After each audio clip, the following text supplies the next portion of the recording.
revisar algo que por supuesto va a incomodar a muchos, pero la verdad es que la verdad nos hará libres. Entonces vamos entendiendo las cosas tal cual como son. En este caso, las impactantes contradicciones que hay entre lo que dicta la Biblia y lo que efectivamente termina siendo la Iglesia Católica. Atención, amigos míos, aquí es donde podemos encontrar de cómo comenzaron a generarse estas opiniones de los seres humanos que comenzaron a cambiar y a trastocar el designio de Dios.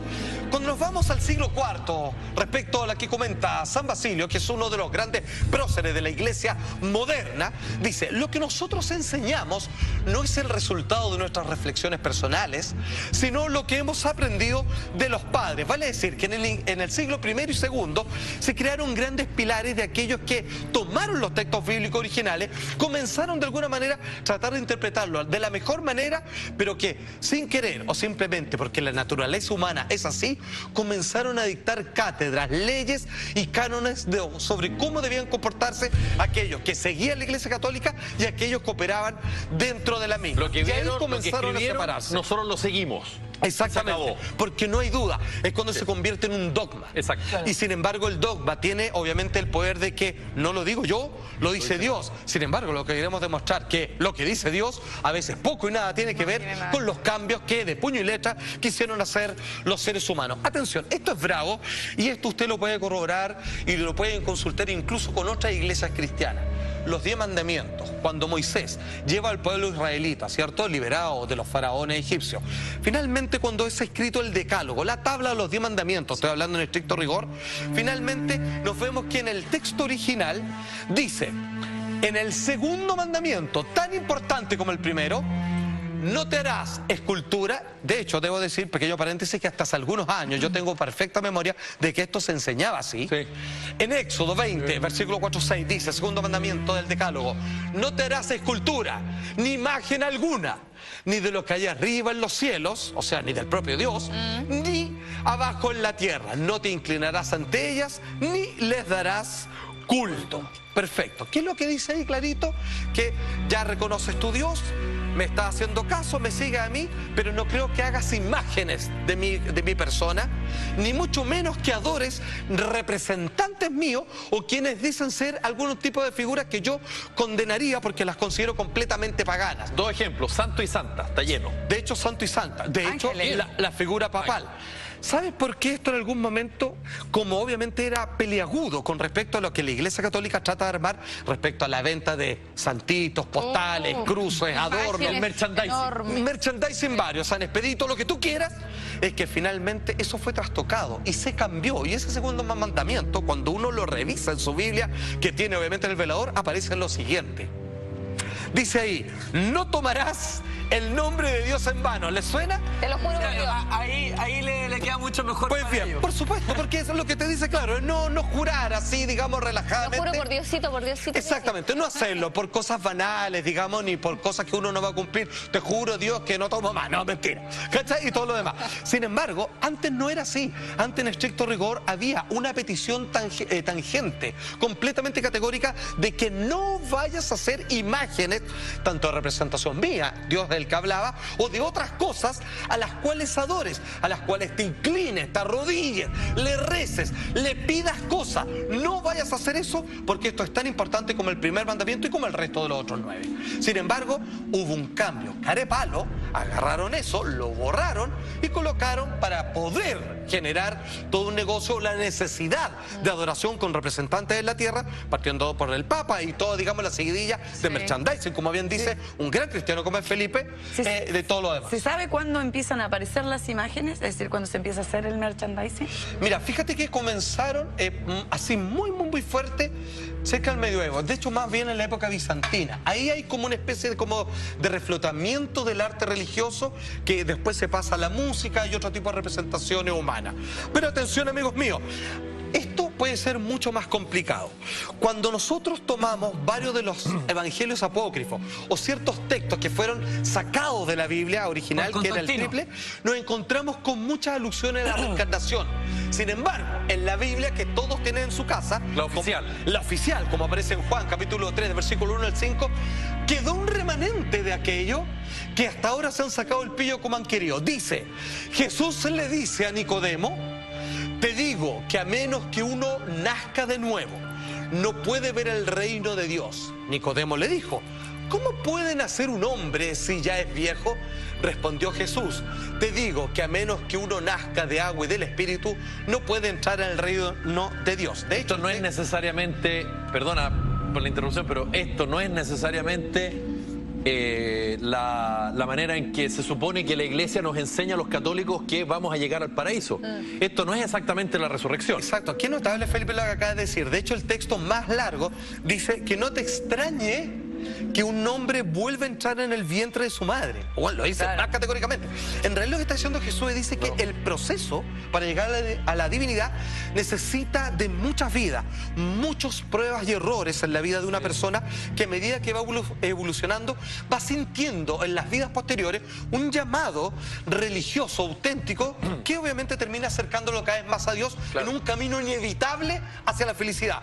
Sin embargo, esto ha sido negado hasta el día de hoy. ¿Por qué? Porque es necesario que la iglesia, tú creas que hay un infierno y un cielo. Y tú tienes esta oportunidad, digamos, para irte para arriba o para abajo, y que tenéis que entregarle todo tu fiel a la iglesia y un largo, etcétera, y todo lo demás.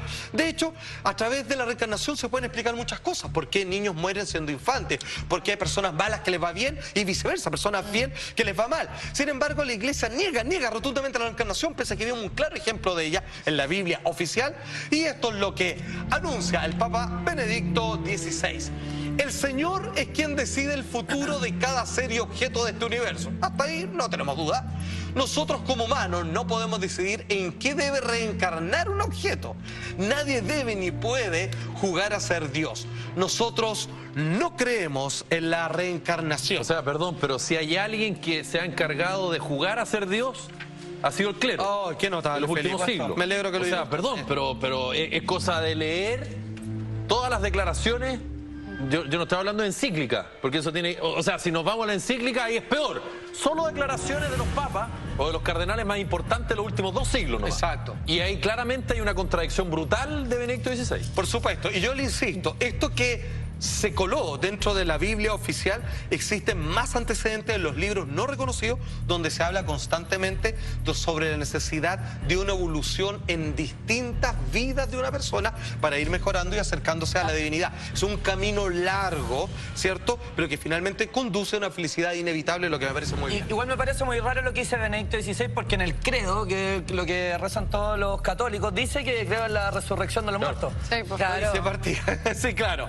De alguna manera.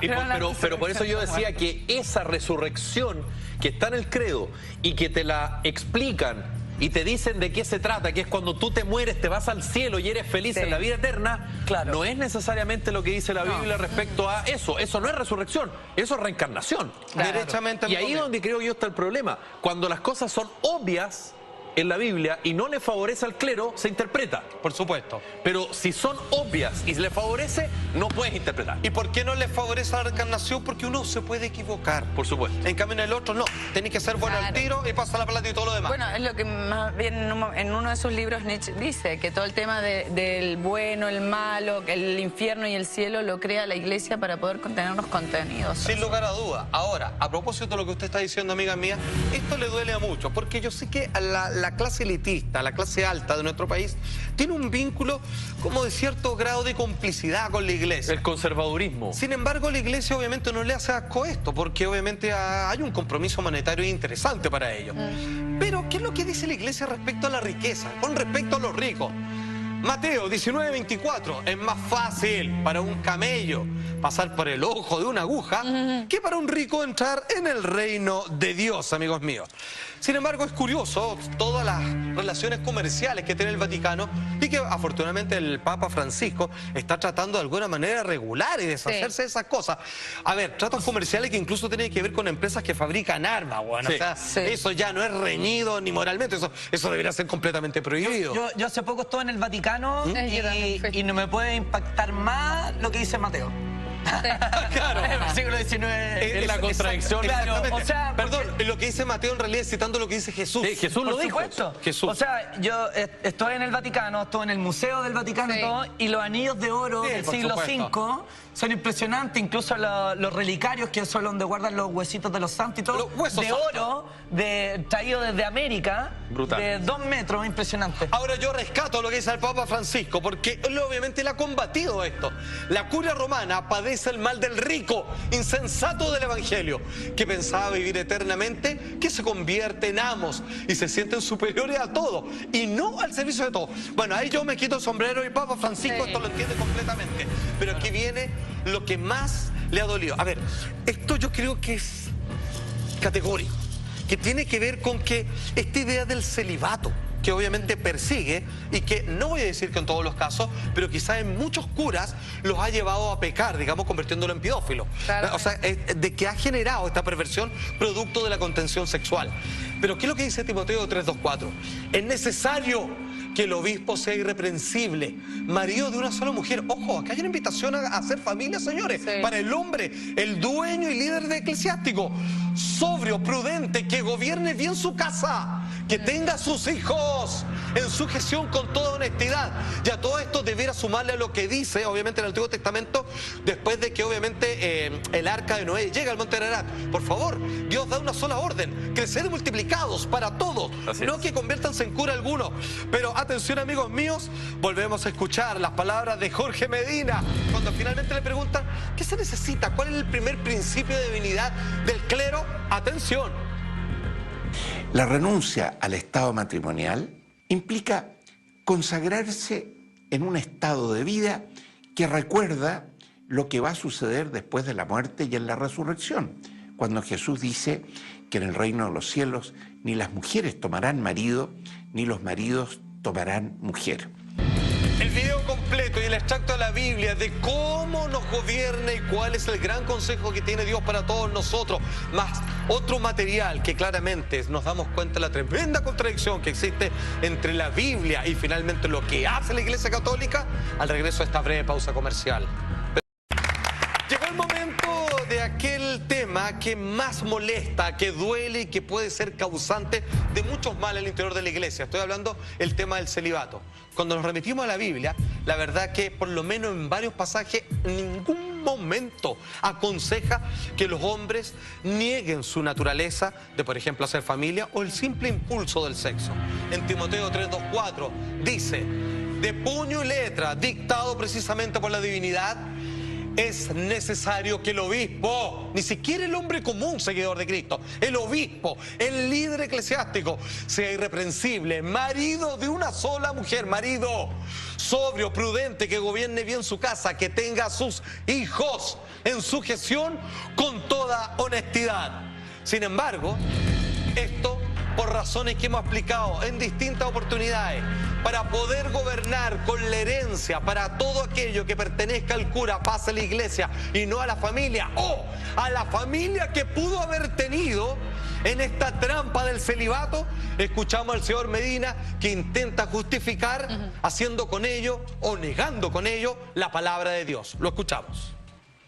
La renuncia al estado matrimonial implica consagrarse en un estado de vida que recuerda lo que va a suceder después de la muerte y en la resurrección, cuando Jesús dice que en el reino de los cielos ni las mujeres tomarán marido, ni los maridos tomarán mujer.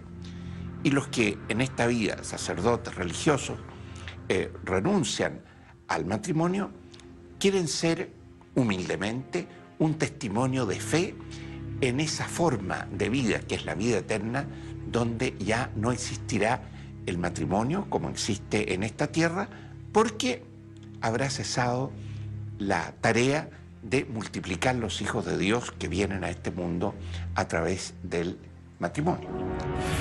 Pero como según hemos entendido, lo que acabamos de escuchar no es un dogma, o no debiera serlo, es solo la opinión de la raza humana o de algunos pocos, y una opinión que sea de hecho de paso solo para recalcar, que niega, que claramente repercute y claramente contradice la ordenanza de Dios. Ojo con a quién sigue usted, porque la verdad es que quizá usted sea un cristiano de tomo y lomo, pero la verdad es que no tiene que hacer caso de todo lo que le dicen ciertas instituciones eclesiásticas, porque a veces el propio enemigo se encuentra en ello. Ustedes.